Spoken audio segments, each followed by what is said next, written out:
Welcome to the InforMaven AI Update, a podcast for higher education administrators to discuss the practical use of AI and intelligent agents. I'm JD Mosley-Matchett, the founder and CEO of InforMaven, a company that helps you work smarter by harnessing the power of intelligent agents. And this month, our guest is Dr. Bryan Alexander, a senior scholar at Georgetown University, an author, and the creator of the Future Trends Forum video program. Why are some academics opposed to AI? AI as a technology is here.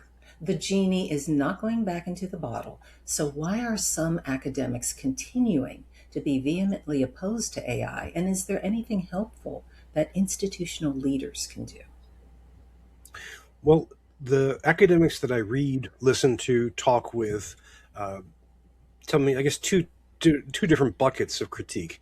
In one bucket, they have a critique that we could call ethical or political, to say that generative AI is immoral, dangerous, problematic. And the reasons are pretty well established. They'll argue that generative AI reproduces certain forms of inequality, from gender to race to religion to geography. They'll argue that it has horrible labor practices. They'll argue that it reproduces colonialism in the sense that generative AI is very much a first world developed nation technology, and that you could see it as exploiting and extracting wealth from the developing world. And there are other critiques as well. But in the second bucket is the practical, on the ground, and also professional critique of what it means for the teaching and learning.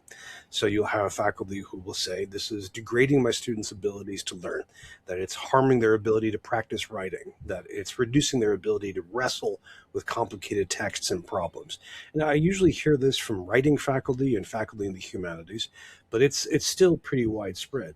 And what they call for really depends. Some of them will say they would like to have an end to any AI access in their classroom at the physical level. And so for them, that might mean banning all devices, phones, laptops, tablets, desktops. For some of them, it's a policy, simply excluding that.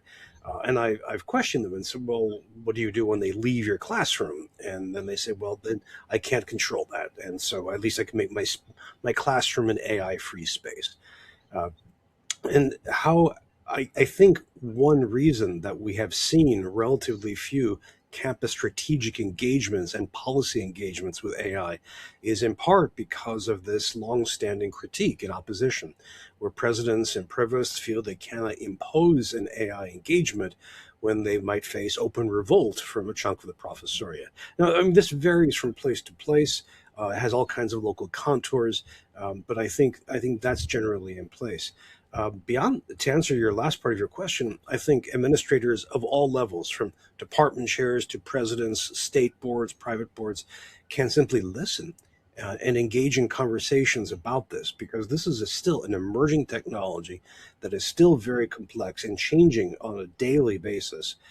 There is a lot of hard thinking going on. And when you have a professional academic in philosophy, in composition, in religious studies, in history, offering their critique, it's worth listening to and worth engaging in. And in 2025, 2026, having disagreeable conversations can be challenging, but I think academics should be good at this, and we should be ready to have that kind of conversation. Please visit InforMaven.ai to hear the entire interview.